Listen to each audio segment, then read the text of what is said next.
먼저 이게 약간 우리가 오해하고 있는 게 있는데 칭기스칸은 생각보다 굉장히 젊습니다. 우리랑 가까운 형님이에요. 알렉산더 대왕 이런 사람들은 지금 한 2,500년 전이잖아요. 기원전 사람이고. 네. 그 굉장히 먼 사람이고 칭기스칸 형님은 태조 왕건보다 285살이나 어려요.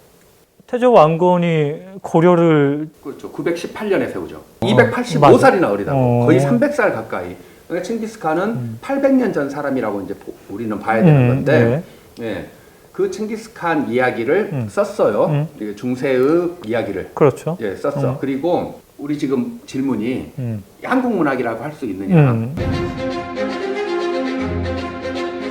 처음에 조드가 나왔을 때 창비의 그 최원식 선생이 썼던 평론에 예, 나왔던 이야기죠. 예, 저도 읽었어요. 일단 기본적으로 그 논쟁이 안 되는 이야기가 한국에서 태어나서 한국에서만 살아 김영수는 이걸 쓰려고 한 1년 몽골에 가 있었는데 그거는 박수 받아야 될 일이지 열심히 취재한 거지 한국을 떠나 있었다는 아니잖아요. 네. 그러니까 한국에서 태어나서 한국에서만 산 작가예요.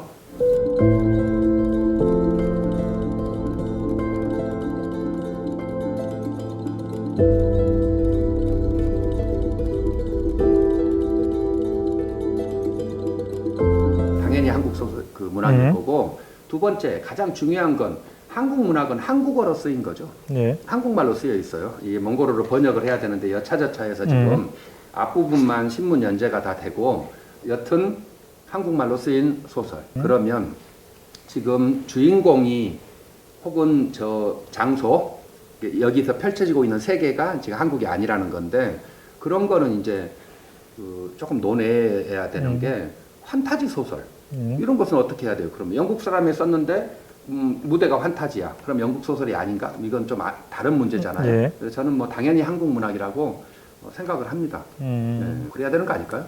교수님 생각은 어떠세요? 그런 거 같아요. 인정을 하고, 네, 인정을 인정, 하고. 근데 이제 그 최원식 선생이 이 소설을 가지고 얘기를 하면서 네. 아까 이제 그 이 작가도 얘기를 했지만 약간 비판적인 관점을 유지하고 있죠. 최원식 선생이. 그래서 유목 문화에 대한 이상화가 과잉되었다. 너무 지나치게 그 유목 문화를 추앙한다. 뭐 그런 식의 논조로 이야기를 하셨던 것 같아요. 제 기억에는. 네. 그럼 이 작가는 이 그 최원식 선생의 비판에 대해서, 비평에 대해서 동의를 하는지. 잘 동의를 안 하는데요. 예. 네, 이거 잠깐만 찾아볼게요.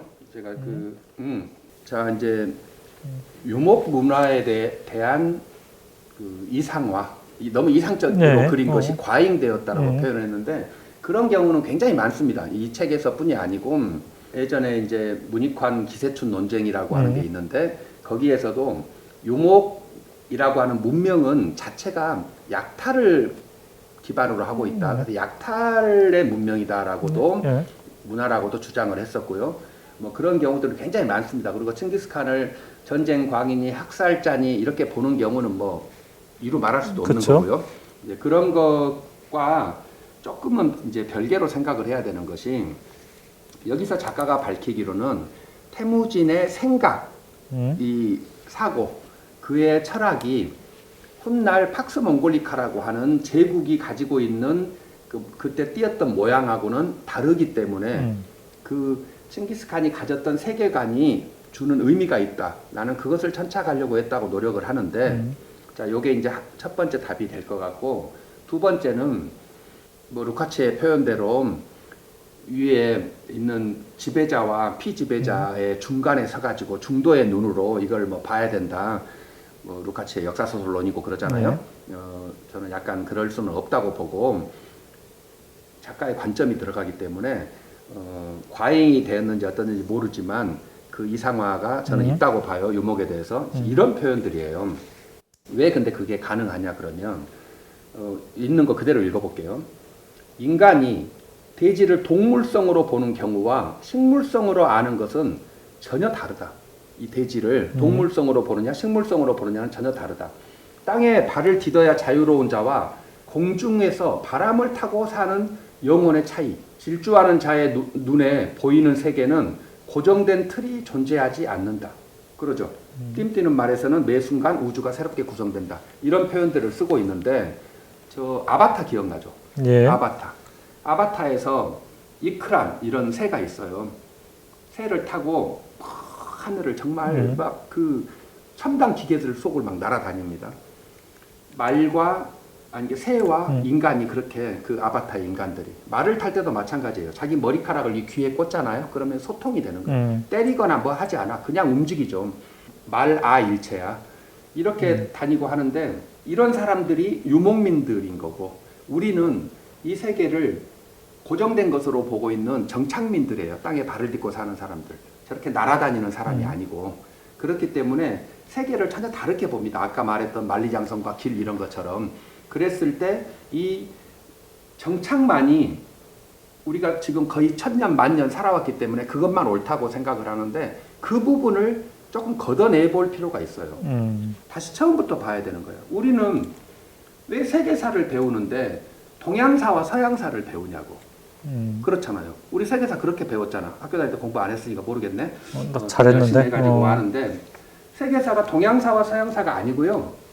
세계사는 이 밑에 있는 만리장성 남쪽에 있는 정착민과 만리장성 북쪽에 있는 유목민들의 역사예요. 이게 세계사예요.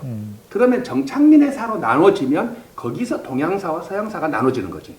이렇게 돼야 정상이에요. 이거를 우리들끼리 그때 이제 칭기스칸을 포함한 애들을 다 이겼다고 해가지고 세계사를 동서로 나눠가지고 정착민들끼리만 배우는 거야. 이 속에서 우리가 너무 편협되게 사실은 일방적으로 교육받아왔고 인식하고 있는 거예요.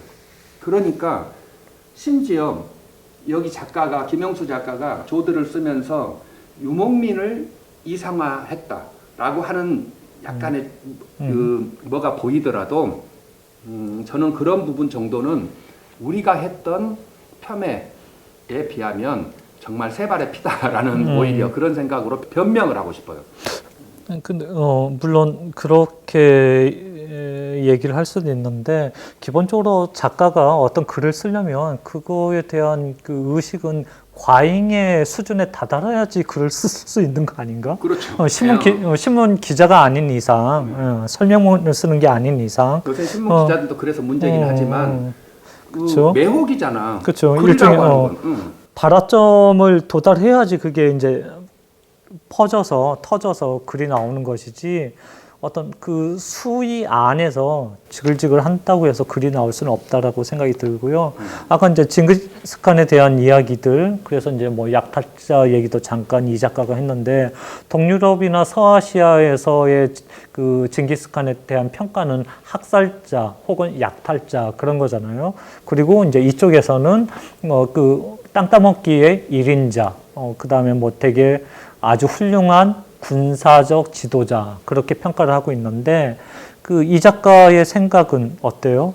징기스칸에 대한 평가를 해보자면 유목이라고 하는 거 제가 여러 번 말씀을 드린 건데 이 책이 계속 주장하고 있는 바가 그거기도 합니다. 저도 마찬가지로 제 책에서 그랬었지만 유목 문명이라고 하는 것이 가려져 있었지만 많이 폄훼당했지만 자주 내가 쓰는 말인데 몽고 이렇게 배웠잖아요. 몽고 중국인들이 부르는 이름이에요. 무지몽매한 몽자에 옛 고자를 써는 몽고라고 불러.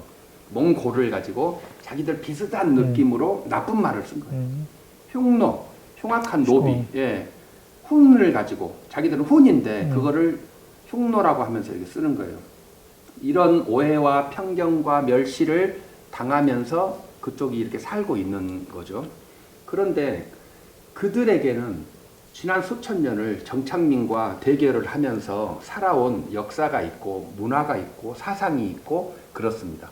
그것이 가지는 의미가 아까도 말했던 21세기적 가치이기도 하고 꽤 중요한 가치예요. 우리가 그냥 이렇게 무시하고 지나갈 수 있는 것이 아닌 꽤 중요한 가치. 그 유목 문명, 유목민들이 살고 있는 그 사상과 철학을 가장 잘 집대성한 사람이 그럼 누굴까? 저는 칭기스칸이라고 보는 거예요. 조선의 왕들 중에 세종대왕이 그걸 가장 잘했던 사람의 표본인 것처럼 유목민의 사상과 철학을 가장 잘 집대성하고 있는 한 몸이 있다면 저는 그것이 칭기스칸이라고 보는 거죠. 그래서 그가 유목민들의 리더가 될 수 있었고 그 문명을 만들어낸 거예요. 시초가 된 거죠. 그래서 칭기스칸을 그냥 결과만 놓고 혹은 뭐 당시에 전쟁에서 졌기 때문에 학살자니 피해자니 이렇게만 보는 것은 너무 일방적인 해석인 거고 그 내부를 전혀 보지 않는 거고 저는 그 유목 문명이라는 것이 기존에 해왔던 방식 그대로 우리도 똑같이 그래 걔들은 야만인들이고 걔들은 오랑캐들이고 걔들 거는 아무 의미도 없고 쓸모도 없어 이 지상에서 사라져야 돼 라고 생각을 하면 그들은 학살자야 이렇게 하고 지나가 버려도 돼요. 우리가 모든 걸 다 알고 갈 필요는 없으니까. 그러나 아니라면 유목이라고 하는 것이 가진 의미가 있다면 몽골이라는 땅이 그냥 대자연이고 지평선을 보러 놀러 가는 게 아니고 거기에서 살고 있는 사람들 그 자연 속에서 내가 느끼는 게 따로 있단 말이에요. 그런 느낌들이 의미가 있기 때문에 가보고 책을 보고 한단 말이에요. 그런다면 칭기스칸에 대해서 그렇게 아무것도 아니야 라고 지나가는 과거에 해왔던 그 방식으로만 끝낼 수는 없다고 저는 보죠. 이 작가가 학교 다닐 때는 이렇지 않았는데 되게 똑똑해졌네.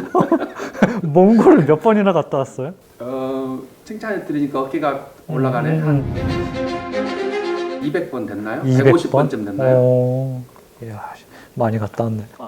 저는 몽골을 한 번도 안 갔기 때문에 네. 안 갔기 때문에 200번이라는 숫자가 엄청나게 다가오고요. 그러면 아까 이제 뭐 약탈자나 뭐 이제 징기스칸에 대한 평가를 하면서 그거를 조금 이제 문화사적으로 확대를 해보자면 인류 문화는 사실은 그 두 개의 축으로 볼 수 있는 거잖아요. 유목 문화와 정착 문화가 그 어떤 상대적인 적대 관계를 통해서 공생을 하고 왔다라고 얘기를 할 수 있는데 이 소설의 경우에도 두 문화의 충돌이 유목과 정착의 두 문화의 충돌이 이 소설에 아주 그 커다란 혹은 굵은 어떤 이야기의 줄기를 형성하고 있는데 이 시점에서 보면 어느 문화의 승리라고 이게 말이 안 되는 얘기인데 어느 문화의 승리라고 얘기를 할 수 있을까요? 왜 이 질문을 드리냐면 아까 21세기 초반에 노마드라는 어떤 문화에 대한 향수가 유행을 했지만 정작 몽골인들은 GDP나 그런 걸로 보면 우리가 어떤 서구적인 가치에서 보면 살아남지 못했다라는 평가를 내릴 수 있기 때문에 그러면 이 문화에서는 어느 문화가 우세했다? 그런 관점에서 얘기를 할 수 있을까요?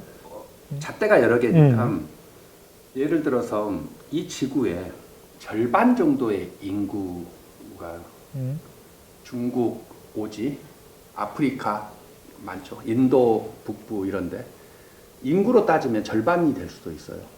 절반이 넘을 수도 있어요. 그런 사람들이 전부 비주류예요. 글로벌 스탠다드가 아니에요. 글로벌 스탠다드는 미국 어느 부분하고 미국은 대부분이죠. 유럽 쪽하고 이렇게 해가지고 일본, 한국 이런 돼 있는 데들이 있어요. 그런 데를 글로벌 스탠다드니 주류니 표준이니라고 말을 해요. 나머지가 다 비주류야. 제3세계이거나 그런 평가가 굉장히 불합리합니다. 그런데 그들이 말하는 대로 자본의 논리를 잣대로 하기 때문에 맞는 거지 이제. 그 논리가. 마찬가지로 유목 문명도 그 잣대로 보면은 그러면 이쪽이 이긴 걸로 해 이렇게 갈 수가 있죠. 저는 이제 그 부분을 동의하지 않는데 이기고 지고가 사실은 없기도 하겠지만 21세기가 시작되면서 그 세계적인 철학자라는 사람들이 미래학자라는 사람들이 왜 자꾸 유목 문명을 말을 하냐 그러면 그들이 전쟁에서 유목이 말을 타고 있는 사람들이 총포 문명을 이기고 이런 문제가 아니고 그들의 정신, 그들이 추구했던 가치들이 점수들이 다 지금 이 문명, 우리가 이겼다고 하는 이 정착 문명의 핵심 요소들을 그들이 다 차지하고 있다는 거예요. 이 지구촌을 지금의 일일 생활권으로 만들었잖아요. 진짜로 이제 우리 농담인 줄 알았던 점심은 뉴욕에서 저녁은 뭐 파리에서 이런 거 있잖아요. 이게 현실화됐잖아요, 지금. 이런 이야기들, 지구가 그래서 정말 주먹만해졌어. 손바닥만해졌어요. 이렇게 만든 사람들이 이게 지금 계속 성을 쌓던 사람들이었냐고. 길을 뚫었던 사람들인 거지. 그래서 그 사람들의 정수의 마인드가 사실은 주류의 핵심에는 이미 그것이 흐르고 있어요. 그래서 그 동력으로 움직이고 있어. 이 지구가. 그런데 거기에 계속 반대하는 거지, 우리는. 야, 그래도 유목은 옛 것이고 하면서 우리가 반대하고 있는 거예요. 저항하고 있어. 그런데 지구가 무슨 동력으로 굴러가고 있는지 물론 태양에 의해서 자전하고 있다고 말하겠지만 그런 느낌이에요. 저는 다른 동력이 그래, 없다. 네, 질문을 하면서도 네. 이게 말이 안 되는 질문이라고 생각을 했고 네. 이런 거를 가지고 우문현답이라고 하지요. 저의 희생을 통해서 이 작가가 도드라지게 고맙습니다. 이 영상의 주인은 이 작가라고 생각을 해서 근데 너무 우리가 부장이 부원을 챙기는 방식. 우리 주제가 너무 이렇게 무거워서 네. 간단히 하나 얘기를 하면 몽골이 아니라 징기스칸이 우리 이제 고려겠죠. 12세기니까 네. 고려와 어떤 직접적인 관계가 있었던 적이 있나요? 있죠. 뭐가 있어? 칭기스칸, 몽골 말고 징기스칸이. 그렇죠. 칭기스칸이 어. 1162년생이라 그랬죠. 호랑이띠. 네, 62년 그게- 호랑이띠인데 그래 왔다 갔다 하죠. 55년생이라는 설도 있는데 62년설이 정설이에요. 1227년에 죽습니다. 예. 만으로 65살에 죽어요. 그러면 27년 사이에 이제 있어야 되잖아. 우리에게 두 건의 큰 일이 생겨요. 뭐가? 우리 역사에서. 하나가 원래는 이제 금나라가 위를 차지하고 있어요. 이 압록강 위를. 그런데 이 금나라를 공격하려고 몽골은 내려와 있었습니다. 1211년부터 거기를 공격을 해요. 징기스칸이. 모칼리라는 장군 통해서 막 공격을 하는데 그때 여기 만주 지역에 거란족의 잔당들이 있어요. 거란족의 잔당들이 몽골한테 좀 잘못 보여가지고 이제 몽골의 공격을 받아요. 당시에 금나라를 치러 왔던 금나라는 여진족이죠. 여진족을 치러 왔던 몽골족에게 공격을 받아. 그래서 이 거란족이 도망을 내려와요. 압록강변까지. 맞아요. 예. 그래서 그 앞에 있는 고려는 막았죠 당연히. 막고 있고 위에서 뒤에 몽골은 쫓아오고 사이에 끼었어. 그래서 강동성이라고 하는 압록강 입구에 있는 그 강동성을 차지하고 들어가 가지고 성에 들어가 버려요. 거란족들이. 이걸 양동 작전으로 공격을 하는 게 1218년이에요. 그랬다가 1219년 1월 달에 그러니까 얼마 안 가서 그 겨울 안에 승리를 하죠. 이제 사이에 거란족이 없어지니까 몽골과 고려가 직접적으로 직접 만났죠. 그때 이제 내려온 사람을 우리 고려사에는 합진과 찰나라고 그랬어요. 합진과 찰나. 뭔 말이에요? 사람 이름이에요. 합진과 찰나. 그래서 그런갑다 했는데 제가 이제 몽골 국방연구소에서 나온 책을 한번 봤거든요. 그랬더니 몽골어로 써졌을 거 아니에요. 그걸 이제 한국어로도 번역을 되기도 했어요. 훌륭한 사람이 네, 훌륭한 사람들이 있어요. 번역을 했는데 합진이라고 쓰고 가로 열고 카치온이라고 쓴 거예요. 카치온. 그리고 찰나 가로 열고 젤메라고 썼어요. 젤메. 젤메는 이 소설에 나오는 그렇죠. 인물이죠. 네, 정답입니다. 합진은 칭기스칸의 동생이에요. 예, 칭기스칸의 셋째 동생이 카치온이에요. 그러니까 카치온과 젤메가 왕족과 대장군으로 해서 내려온 거야. 그 강동성 전투에. 이 젤메가 여기에 나오는 엄청나게 매력 있는 캐릭터잖아요. 칭기스칸의 사맹견 중에 한 명인.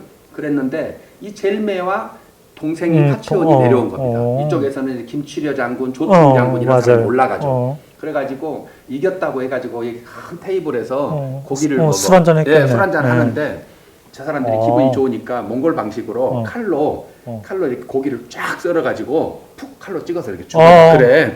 그랬더니 조충이라는 우리 대장군이 놀래가지고 막 그렇지. 그 당시에 보면 야만의 문화죠. 그렇지. 야만인이라고 생각을 한 거죠. 고기를 막 그렇게 먹으니까.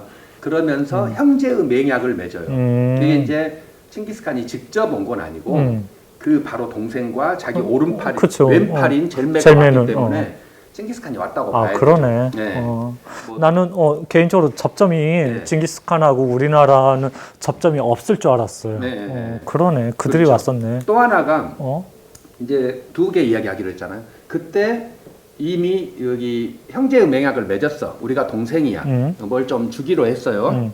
그러니까 동생이 된 거죠. 그랬는데 사신이 왔다가 돌아가는데 그 사신이 죽어. 네. 역사책에서 배웠어요. 저고요. 저고요의 피살 사건이 그게. 그 사람도 압록강에서 죽어요. 압록강이 무시무시한 강인가 봐. 거기를 가다가 죽는데 이게 1225년이에요. 이제 대사신이 죽었어. 몽골 제국의 대사신이. 그렇죠. 이건 있을 수 없는 일이죠. 그래서 공격을 해야 되는데 당시에 칭기스칸이 서하를 공격하러 가요. 중국. 서하? 지금 중국의 북서쪽에 있어요. 네. 북서쪽. 거기에 서하라는 나라가 있어요. 탕구투. 탕구투를 공격하러 가서 말에서 떨어져 가지고 거의 1년 가까이 병석에 있다 죽어요.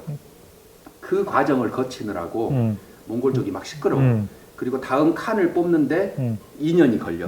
그래서 이제 고려가 대사신을 죽였는데 공격을 안 살았다. 받죠. 네, 그래서 와 다행이다 하고 있는데 이게 다 정리되고 나서 1231년에 죽인 지 6년 뒤에 이제 몽골이 공격을 해옵니다. 6차에 걸쳐서 몽골의 침략, 그때 항몽의 시기 있잖아요. 몽골의 고려 침략, 이 6차에 걸쳐 시기가 오는데 그것의 이유가 이 칭기스칸이 살아 있을 때 25년에 저고요 피살 사건이 이제 계기가 돼서 고려는 그렇게 침략을 받게 되는 거죠.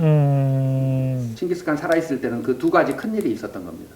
그 다음에 또 얘기를 해보면 네. 이 작품이 정말로 잘 썼어요. 김영수 선생이 시인이기도 하고 소설가이기도 하고 문장이 이거는 정말로 좋은 문장, 미문들이 많아서 그래서 깜짝깜짝 놀라기도 하고 그 다음에 여기 있는 어떤 격구나 그 속담 같은 게 정말 아까 얘기했죠? 아버지가 있을 때 네, 아버지가 있을 때 친구를 만들고 말이 있을 때 여행을 가라. 네. 뭐 그런 것들을 정말로 적재적소에 잘 집어넣는 재간둥이라고 하면 안 되죠. 한참 선배인데 선생님인데 재간둥이는 아니고 재간꾼이라고 할 수 터인데 그게 그런 이러한 유려한 문장들 이거는 개인의 역량일까요? 아니면 몽골에 대한 이야기를 쓰는 그 기저에 흐르는 그런 기운일까요? 일단 두 가지가 다 있을 것 같은데요. 항상 두 가지를 좋아하네. 아니 두 가지가 아니고 지금 두 가지를 물어봤잖아요. 지금 이게 작가의 능력이냐, 몽골 문화냐. 두 가지를 물어보니까 아니 남들이 보면 양다리라고 생각을 하니까. 양다리 아니고 나는 진짜 일편단심인 사람이야. 그렇다 치고. 뭐 당연히 미문이고 깨달음이 많고 수없이 많아가지고 제가 이거는 다 읽어드릴 수가 없는데 그 중에 눈에 띄는 거 하나만 이렇게 딱 짚었으니까 보여드리는데 말이 굉장히 형상적이에요. 관념적이지가 않고. 아, 뛰는 말 말고 하는 말? 네, 하는 말이 여기 워딩이. 예. 자, 칭기스칸이 이렇게 말을 해. 이거 이제 문장이에요. 칭기스칸이 이렇게 했겠어. 작가가 쓴 거지. 작전을 내리겠다. 우리는 세 단계로 공격한다. 먼저 바람에 날리는 다북쑥처럼 소리 없이 굴러가자. 뒤이어 호수처럼 돌격하여 물살이 채워지듯이 고요하게 차올라라. 마지막으로 적진을 끌로 파듯이 충격을 주다가 균열점이 포착되는 순간 최후의 타격을 그곳에 집중하라. 이렇게 말이 나와요. 예.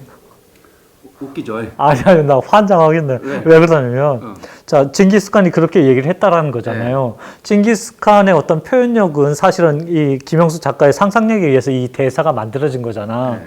근데 그것까지는 내가 인정을 하고 울어보겠는데, 이 말을 징기스칸이 이렇게 유려하게 문학적으로 한 말을 부하들이 알아먹어야 되잖아. 그들의 수준도 대단했겠다. 그런 의문이 진짜 들어. 웃긴 게 뭔 줄 알아요? 예. 진짜 웃긴 게? 자, 적진을 끌로 파듯이 충격을 주다가 이런 표현 있죠. 네. 이게 몽골 비사라고 하는 몽골에 유일하게 하나밖에 없는 역사책이 있어요. 이거 드려요? 예, 이 몽골 비사에 나와 있는 그 표현 그대로입니다. 놀랍죠. 그래서 당시에 칭기스칸과 유목민들, 몽골 전사들이 했던 말이 이런 식의 말투인 거예요. 그러니까 1차 빠른 보행으로 진격 이런 것이 아니고 야 가을이 되면 몽골 초원에 큰 공같이 생겨 있는데 그 풀이에요, 풀. 근데 풀이 이렇게 둥그렇게 말려 있어. 그래서 바람 불면 막 이렇게 굴러다니는 것들이 있어요. 꽤 많습니다. 그게 다북쑥이에요. 그 다북쑥이 굴러가. 그럼 소리가 하나도 안 나겠죠. 그렇게 소리가 안 나면서 말을 타고 가는 사람들에게 조용히 들어가. 이렇게 말을 다북쑥처럼 굴러가라. 이렇게 표현을 한 거예요. 너무너무 형상적인 표현이라는 거지. 이게 이제 요걸 갖다 반은 옮겨왔고 반은 작가가 썼어요. 네. 몽골 비사에 있는 표현도 있고 자기가 쓴 것도 있습니다.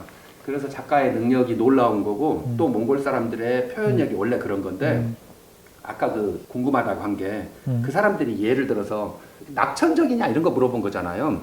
나는 유목민들을 보면서 정말 그 낙천성이라고 하는 걸 이 작가는 여기다는 최대한 안 넣으려고 노력을 해요. 저는 제 책에 많이 넣었거든요. 웃기려고 개 노력을 했는데 이 책에 이런 게 나옵니다. 아까 말한 젤메라는 사람이 누구를 이제 마중 가야 될 상황이 와요. 그래서 딱 가다가 남의 게르에 딱 들어갑니다. 엄청 눈보라가 치는 쪼드 날에 남의 게르에 들어가니까 여자 혼자서 일을 이제 보고 있어요. 집안 일을. 오동강 그 여자를 찾으러 갈 예. 때가 이제 그럴 때인데 그래가지고 젤메가 물어봅니다. 아이고 날이 어두워지니까 내 옆였는지 남의 옆였는지를 모르겠네. 이런 말을 해요.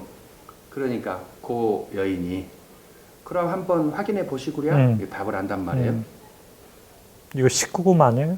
아무튼 문학적이니까 죄송합니다. 고민을 한번 해봅시다. 이걸 말을 해도 되겠는지. 자, 뭐 이 정도.